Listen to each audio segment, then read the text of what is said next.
오셨습니다. 이렇게 여러분들 얼굴을 보니까 너무너무 반갑습니다. 자, 오늘의 말씀을 보겠습니다. 오늘 말씀 보겠습니다. 성경을 한번 펴보세요. 오늘이라도 이렇게 일주일에 한 번이라도 때 묻은 먼지 묻은 성경을 한 번이라도 좀 보셔야 하나님 앞에 좀 하나님의 자녀라고 그래도 말을 할 수 있지 않겠습니까? 자, 전도서 9장입니다. 전도서 9장 7절에서 우리 9절까지 한번 봉독하도록 하겠습니다. 전도서 9장 7절에서 9절 다 펴셨습니까? 우리 다 펴셨으면 우리 다 같이 봉독하겠습니다. 큰 소리로 한번 봉독할게요. 너는 가서 기쁨으로 네 음식물을 먹고 즐거운 마음으로 네 포도주를 마실지어다. 이는 하나님이 네가 하는 일들을 벌써 기쁘게 받으셨음이니라. 네 의복을 항상 희게 하며 네 머리에 향기름을 그치지 아니하도록 할지니라. 네 헛된 평생의 모든 날 곧 하나님이 해 아래서 내게 주신 모든 헛된 날에 네가 사랑하는 아내와 함께 즐겁게 살지어다. 그것이 네가 평생에 해 아래서 수고하고 얻은 네 몫이니라. 아멘 아멘. 우리 전도서는 많은 사람들이 누가 썼다고 알고 있어요? 응? 바울이요. 응? 바울. 여기 솔로몬, 다윗의 아들 솔로몬이 썼다라고 이렇게 바울 그렇게 말씀하고 있습니다. 그런데요, 우리 전도서 보세요. 여기 전도서 1장 1절에 다윗의 아들 예루살렘 왕 전도자의 말씀이라. 이게 아마 솔로몬이 썼을 것이다. 솔로몬은 하나님께서 그 시대에 네가 앞으로도 너와 같은 그 영화를 누릴 사람이 없을 것이다 라고 말하는 것만큼 지혜로우면서도 모든 정말 모든 그 광명과 부귀를 정말 누린 사람이었어요. 그런데 그는 뭐라고 말하냐면요, 오늘 1장 1절에 2절에 보면은 헛되고 헛되며 헛되고 헛되니 모든 것이 헛되도다 이렇게 말씀하고 있어요. 그러면서 전도서에서는 그러면서 이렇게 모든 것이 헛되고 그리고 나서 계속 읽다 보면은 오직 하나님을 경외하는 것이 오로지 하나님 안에서 사는 것이 또 가장 큰 복임을 말씀하고 있습니다. 오늘 9장을 한번 볼게요. 9장을 보기 전에 뭐 헛되다고 하니까 그러면은 좀 허무하잖아. 그런데 꼭 그렇게는 말할 거는 못 되고요. 오늘 오시는 이 시간 제가 이 말씀을 묵상하면서요, 우리가 믿는 자로서 이 세상을 어떻게 살아가야 되나 그런 것들을 제가 생각해 보게 되었습니다. 자, 이제 9장 1절부터 한번 보면은요, 이 모든 것을 내가 마음에 두고 이 모든 것을 살펴본 즉 의인이나 지혜자들이나 그들의 행위나 모두 다 누구 안에 있어요? 하나님의 손 안에 있대요. 그래서 사랑을 받을지 미움을 받을지 사람이 알지 못하는 것은 그들의 미래의 일들입니다. 우리는 아무것도 알지 못한대요. 그러면서 우리는 예수를 믿고 하나님을 믿으면 모든 것이 다 형통하고 잘 될 거라고 생각하는데 그게 아니라고 말씀하고 있습니다. 뭐라고 말씀하고 있냐면은 모든 사람에게 임하는 그 모든 것이 일반이라 같다는 거예요. 의인과 악인, 선한 자와 깨끗한 자, 깨끗하지 아니한 자, 제사를 드리는 자와 제사를 드리지 않는 자에게 일어나는 일들이 모두 일반이니. 그러니까 이 제사를 드린다는 것은 어떤 종교적인 신앙생활의 그 외적이고 의식적인 요구에서 매우 세심하게 순응하려는 그런 사람들을 말하는 거죠. 그렇게 사는 사람들이나 그렇게 살지 아니하는 사람들에게 일어나는 모든 것이 다 똑같다는 거예요. 그러면서 선인과 죄인, 맹세하는 자와 맹세하기를 두려워하는 자가 일반이로다. 응? 이렇게 전도서에 그 기자는 말씀하고 있습니다. 좀 억울하잖아요. 그렇죠? 우리가 하나님을 잘 믿고 살면은 같으면 안 되는데 우리 하나님께서는 전도서를 통해서 이 기자는 뭐라고 하고 있냐면은 모든 것이 다 똑같다는 거예요. 응? 나에게는 이런 것이 지나가겠지? 나에게는 불행이 찾아오지 않겠지? 그게 아니라는 거죠. 그래서 전도서 9장을 전체적으로 보면은요, 의인과 악인에게 일어나는 일이 결국은 같다는 것을 말하고 있습니다. 그러면서 우리 4절에 보면은 또 죽는 것은 사람들에게 죽음이 누구나 피해갈 수 없는 필연적인 것임을 말씀하고 있습니다. 모든 산다들 중에 들어있는 자에게는 누구나 소망이 있음은 산개가 죽은 사자보다 낫기 때문이니라. 그러면서요, 모든 인생이 다 똑같지만 그러나 우리에게는 살아있는 것이 죽은 것보다 더 낫다라고 말씀하고 있습니다. 그래서 사자는 어떻습니까? 굉장히 용맹스럽고 그리고 또 막 그런 거잖아요. 그런데 아무리 용맹스럽고 아무리 잘났지라도 그런 거일지라도 그러나 살아있는 개가 죽은 사자보다 낫다라고 말씀하고 있습니다. 그러므로 우리의 삶이 죽는 것보다는 선인과 악인이 모든 사람들이 다 일반이기 때문에 우리 전도서의 기자는 사는 것이 죽는 것보다 낫다라고 이렇게 말씀하고 있습니다. 모든 것이 하나님의 섭리하에 있다는 것이고 그리고 모든 사람들은 죽으나 그렇지만 우리가 살아있는 것이 더 낫다는 것입니다. 그리고 우리가 어떻게 살아야 될까요? 이 살아있는 동안은 우리가 어떻게 살아야 될까요? 오늘 이 말씀 오늘의 말씀 이렇게 말씀하고 있습니다. 너는 가서 기쁨으로 네 음식물을 먹고 즐거운 마음으로 네 포도주를 마실지어다. 이렇게 포도주를 마신다 그러니까 술 먹어라 이게 아니에요. 술 먹으라 이게 아닙니다. 그러니까 빵과 포도주는 생활의 모든 필수품들과 사치품들을 비유적으로 말하는 거예요. 그런 것들을 어떻게 먹으라고요? 하나님이 되게 주신 그것을 기쁨으로 먹고 그리고 즐거운 마음으로 그렇게 음식물들을 먹고 내게 주신 그 생활의 모든 필수품들을 그렇게 먹고 이렇게 살으라는 것입니다. 네 식물을 먹고 그러면서 또 뭐라고 말씀하시냐면은 그러면서 이것이 네가 하는 일들을 벌써 기쁘게 받으셨습니다. 이렇게 네가 하나님이 주신 것을 기쁘고 감사함으로 먹고 마실 때 그것이 벌써 하나님께서 그것을 기쁘게 받으신다는 것입니다. 하나님은 우리 사람들에게 이 세상에서의 그 이생의 복들을 풍성히 주고 그것들을 누리며 사는 것이 그게 하나님의 뜻이라는 것입니다.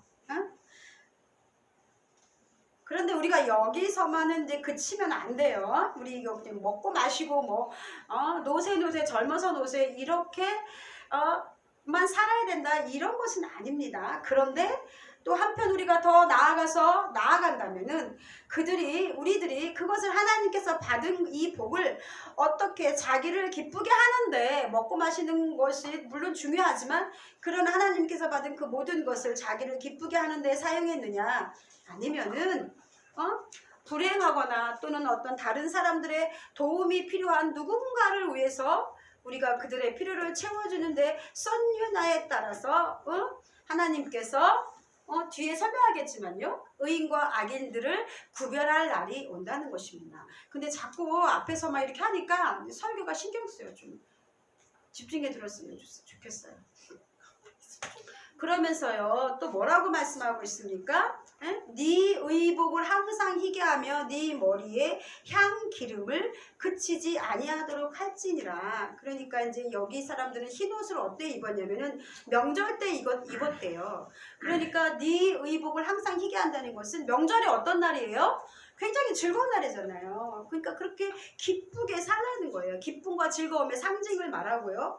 향기름 그러니까 우리가 이제 기름을 옛날 사람들은 아마주 기름이라 그럼 어디 갈 때 막 이렇게 다 올백으로 넘기고 막 기름 발라갖고 그런 것처럼 자기 모습을 다른 사람들 앞에 어디 갈 때 단정히 하고 갔잖아요. 그것을 상징하는 거예요. 그래서 또는 이제 향수 그 기름은 하나님의 가장 풍성한 축복의 상징이 되고 있습니다. 그래서 우리가 여기에서 말하는 것은 뭐냐면은 의복을 항상 희게 하며 네 머리에 향기름을 그치지 아니하도록 할지니라. 이거는 뭐냐면은 그것이 하나님이 주신 복이라는 거예요. 그러니까 내 분수에 맞게 너무 과하지 않게 우리가 몸을 치장하고 깨끗하고 정결하게 살아가는 모습들이 그것도 굉장히 하나님이 주신 거기 때문에 그것들을 너희가 누려라 이거예요. 그렇지만 우리가 한 가지 또 여기서 생각해야 될 거 있어요. 옷을 입을 때 뭐 그러면 내가 내 마음대로 뭐 명품을 막 걸치고 그 다음에 뭐 그리고 또 뭐 괜찮아요. 자기 능력이 된다면. 그리고 또 뭐 옷을 너무 야하게 입는다든가 뭐 여러 가지 있잖아요. 내가 뭐 남들 보기에 좋을 대로 할 거야. 그런데 우리가 또 이렇게 꼭 그렇게 생각하면 또 안 되는 게 뭐냐면은 베드로전서 3절에서 4절까지는 우리 믿는 자들은 어떻게 해야 된다고 그랬냐면요. 너희의 단장은 머리를 꾸미고 금을 치고 아름다운 외모로 하지 말고 오직 마음에 숨은 사람의 온유하고 안정한 심령에 썩지 아니할 것으로 하라. 이는 하나님 앞에 값진 것이니라. 우리가 하나님이 주신 그런 어떤 물질이나 그런 것들을 이용해서 우리 몸을 아름답게 가꾸는 건 굉장히 중요한 거예요. 그러나 더 중요한 것은 뭐냐면요. 겉으로 보이는 그 모습보다도 어떤 게 더 중요하다고요? 응? 아름다운 외모도 중요하지만 오직 마음에 그 사람의 숨은 그 사람을 그 온유하고 안정한 심령이 중요하다는 거예요. 그래서 그 모습이 드러나야 되는 거예요. 예쁜 옷으로 내 몸을 치장하고 화장을 막 아름답게 한다고 해서 그 사람의 그런 아름다움이 겉으로 보기엔 아름답지만 더 중요한 것은 내면의 아름다움까지 같이 갖춰야 된다는 것입니다. 그게 진짜 아름다우면 진짜 겉모습만 뭐 섹시하고 예쁘고 그게 아름답다고 하는 사람도 있어요. 하지만 우리는 인간이기 때문에 우리의 영혼의 그 아름다움을 보고 많은 사람들이 우리의 믿는 사람들의 그 내면에 나오는 그 아름다움과 겉모습에 그런 어떤 하나님이 주신 것들을 단정히 내 모습을 가꾸고 꾸미물이라서 주는 그 아름다움이 그게 진짜 값진 것이라는 것을 말씀하고 있습니다. 그리고 또 뭐라고 말하고 있습니까? 오늘 9장 9절에서 네 헛된 인생의 모든 날 곧 하나님이 해 아래서 내게 주신 모든 헛된 날에 네가 사랑하는 아내와 함께 즐겁게 살지어다. 그것이 네가 평생에 해 아래에서 수고하고 얻은 네 몫이니라. 헛된 날에 다 헛되대. 모든 것이 평생에 헛되고 하나님이 네게 주신 모든 그 헛된 날에 어떻게 사는 것이 너의 분복이냐면요. 사랑하는 아내와 함께 즐겁게 살지어다. 이것이 네가 평생에 해 아래서 수고하고 얻은 너의 몫이니라. 돈이 많고 뭐 이런 것도 그런 건데 몫이 될 수도 있겠지만 그러나 여기서 강조하고 있는 것은 그게 너의 가장 하나님께서 주신 그런 몫이다. 평생에. 이건 뭘 말씀하고 있는 거예요? 행복한 결혼 생활을 하는 것을 말합니다. 여기서 네 사랑하는 아내라고 했지만요. 우리는 반대적으로 또 네 사랑하는 남편과 함께 네 사랑하는 자녀와 함께 그래서 너희가 하나님 아래에서 그것을 헛된 것들을 헛된 날에 그렇지만 거기서 즐겁게 살아가는 것이 그것을 하나님께서 원하신다는 것입니다. 결혼은 그러므로 가장 최상의 기쁨을 주기 위해서 하나님께서 우리에게 주신 것입니다. 그러므로 가정은 작은 천국이 되어야 합니다. 그런데 그렇습니까? 하나님께서 그래서 우리에게 가정을 주었다는 것입니다. 가정을 통해서 가정에서 일어나가는 그 기쁨과 행복을 통해서 얘들아 우리 믿는 너희들은 나의 신부야. 나는 너희들의 신랑이야. 그러면서 교회와 성도들을 비유하고서 하나님이 그 교회를 하나님이 그 교회를 사랑한 같이 또한 성도들이 그렇게 하나님을 사랑하고 이런 것들을 신랑과 신부와 그리고 교회라는 그런 공동체 속의 그 모습들이 이 가정을 통해서 하나님이 완성하기를 원하신다는 거예요. 그렇게 내가 너희와 같이 신부 되기를 원한다. 신랑 신부 되기 원한다.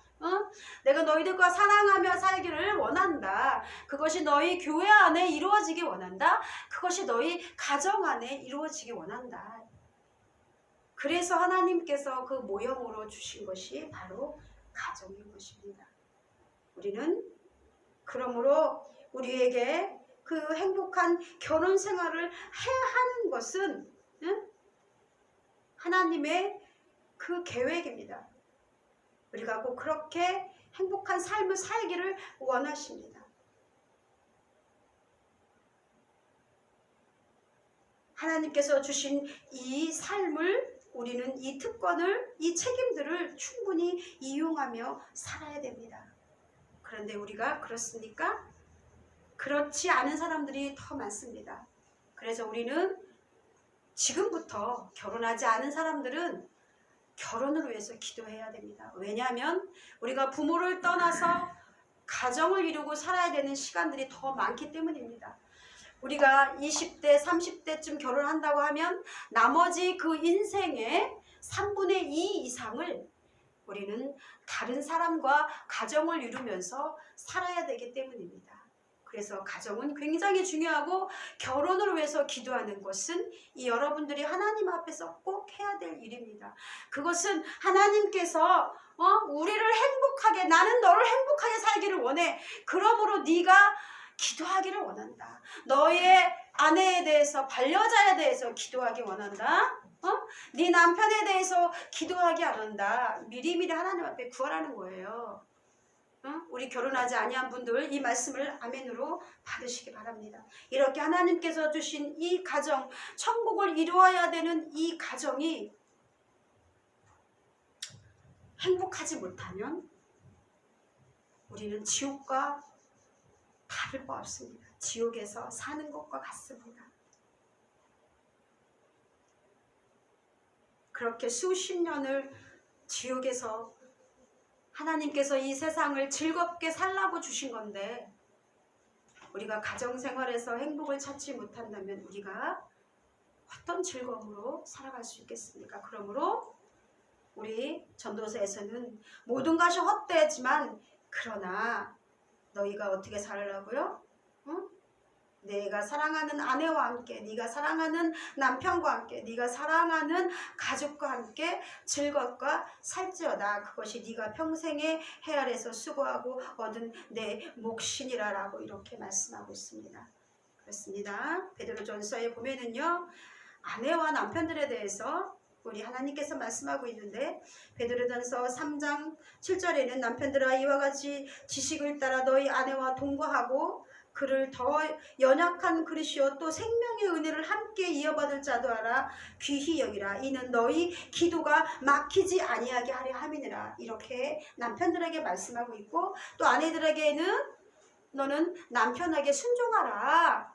죽게 하듯 하라. 이러면서 말씀하고 있는 것입니다. 왜냐하면 가정이 천국이 되어야 되기 때문입니다.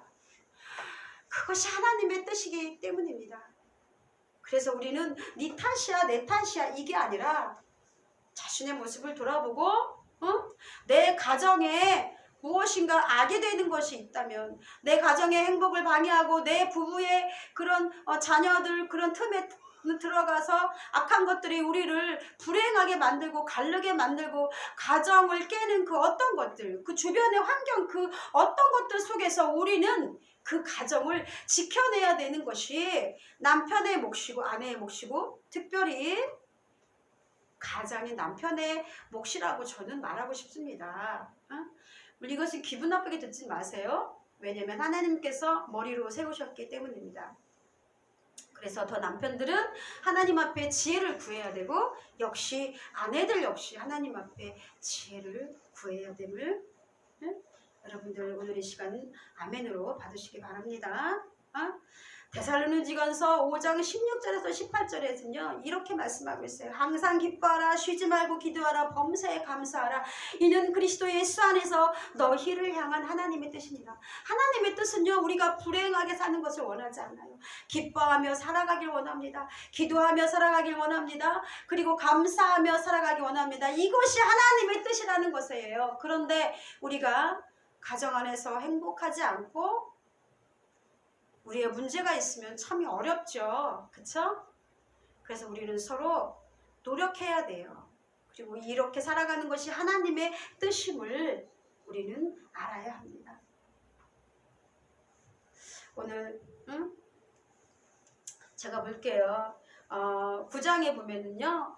이 첫 번째 의인과 악인에게 일어나는 일이 결국은 같다 그랬잖아요. 그리고 사람들에게 죽는 것이 필연적인 것을 또 말씀하고 있고요. 그러면서 즐겁게 사는 것이 우리 이 생에서, 이 삶에서 받은 하나님의 분복이기 때문에 우리는 우리 삶을 누리면서 즐겁게 살아야 되는 거예요.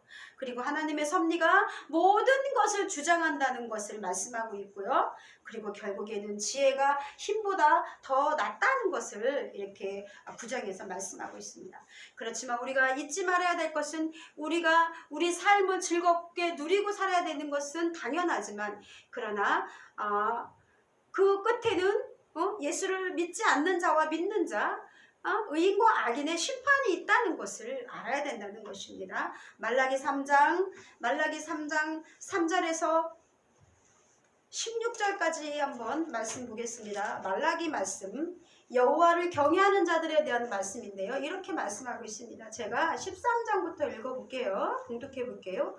여호와가 이르노라 너희가 완악한 말로 나를 대적하고도 이르기를 우리가 무슨 말로 들을 대적하였나이까 하는도다. 이는 너희가 말하기를 하나님을 섬기는 것이 헛되니 만군의 여호와 앞에서 그 명령을 지키며 슬프게 행하는 것이 무엇이 유익하리요. 제가 이 말씀을 보고 깜짝 놀랐어요. 하나님을 섬기는 게 헛되대요. 그러면서 그 명령을 지키며 슬프게 행하는 것이 무엇이 억지로 하나님 앞에서 기쁘지 않은 거예요. 기쁨이. 그러니까 슬프게 행한다는 것이 그것이 유익하리요. 지금 우리는 교만한 자가 복되다 하며 악을 행하는 자가 번성하며 하나님을 시험하는 자가 화를 면한다 하노라 함이라. 그러면서 우리 16절부터 볼게요. 그때 여호와를 경외하는 자들이 피차에 말하며 여호와께서 그것을 분명히 들으시고 우리가 하는 말을 듣는다는 거예요. 하나님을 믿어봤자 무슨 소용이 있어. 내 삶이 슬프기만 해. 여호와를 경외하는 자와 그 이름을 존중히 여기는 자를 위하여 여호와 앞에 있는 기념책에 기록하셨느니라. 만군의 여호와가 이르니라 나는 내가 정한 날로 그들을 나의 특별한 소유로 삼을 것이요 또 사람이 자기를 섬기는 아들을 아낀같이 내가 그들을 아끼리니 어떡하겠다고요? 그때 너희가 돌아와서 의인과 악인을 분별하고 하나님을 섬기는 자와 섬기지 아니하는 자를 분별하리라. 아멘. 우리가 이렇게 하나님이 주신 날들을 행복하게 살아가는 것은 하나님이 우리에게 주신 복이고 우리는 이렇게 살아야 되는 것이 우리의 마땅한 본분입니다. 아멘. 여러분들 기쁘게 살아가시기 바랍니다. 그런데 또 제가 마지막으로 한마디 더 할게요. 이거 꼭 할 것 같아요. 내가 왜 이렇게 나한테 이런 불행한 일이 있지? 왜 나한테 이런 일이 있지? 이렇게 생각하지 말라는 거예요. 그게 어디 있습니까?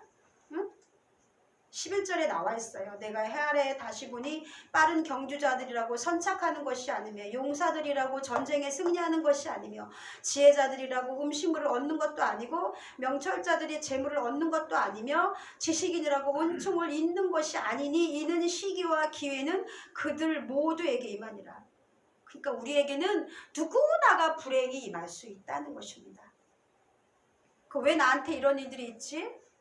물론 우리의 죄 때문에 우리가 지혜롭지 못하고 하나님의 말씀대로 살아가지 못했기 때문에 우리가 그런 것들 그 어떤 슬픔이나 그런 걸 당할 수가 있어요.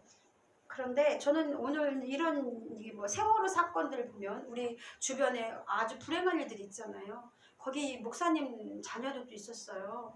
어떻게 이럴 수가 있지? 근데 오늘 이 말씀에서 이런 거예요. 그게 하나님의 섭리하에 있고 우리는 그것을 절대로 알 수 없다는 거예요. 그러므로 너희가 하나님을 믿어도 불행이 나에게 올 수 있고 슬픔이 나에게 올 수 있다는 거예요. 그런데 뭐라고 말하고 있습니까?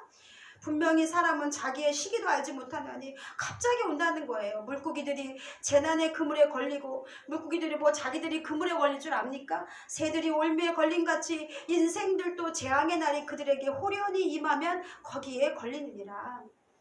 그런 재앙들이 우리에게 올 수 있다는 것입니다. 그러나 시편 91편 3절에 보면은요. 하나님께서 또 이렇게 말씀하고 있습니다. 나는 여호와를 향하여 말하기를 그는 나의 피난처요 나의 요새요 내가 의리하는 하나님이라 하리니 이는 그가 너를 새 사냥꾼의 올무에서와 심한 전염병에서 건지실 것이미로다. 그가 너를 그의 깃으로 덮으시리니 네가 그의 날개 아래 피하리로다. 우리가 이런 재앙이 올 수 있어요. 그러나 하나님께서는 또 역시 마찬가지로 그런 것들에서 피할 길을 주시고 또 하나님 그 올무에 걸릴지라도 우리를 끌어내시고 피난처로 인도하시며 숨을 곳을 마련하시고 우리에게 희망을 주시고 소망을 주시는 분이 바로 하나님이시라는 것을 믿으시기 바랍니다. 아멘. 아멘. 정리하겠습니다. 첫 번째 오늘 말씀 정리할게요. 사는 동안 어떻게 살아라? 어떻게 살아라? 즐겁게 살라는 거예요. 예쁘게 꾸미고요. 내가 가진 것에서 사치 부리지는 말되 그러나 우리가 믿는 사람으로서 거룩하고 경건하고 그런 모습으로 살라는 거예요. 먹고 마시는 것에 대해서 즐겁게 마시라고 하나님이 주신 것들을 누리라는 거예요. 그리고 사는 동안에 나의 주어진 그 모든 것에 최선을 다하라는 것입니다. 최선을 다하고 있습니까? 응?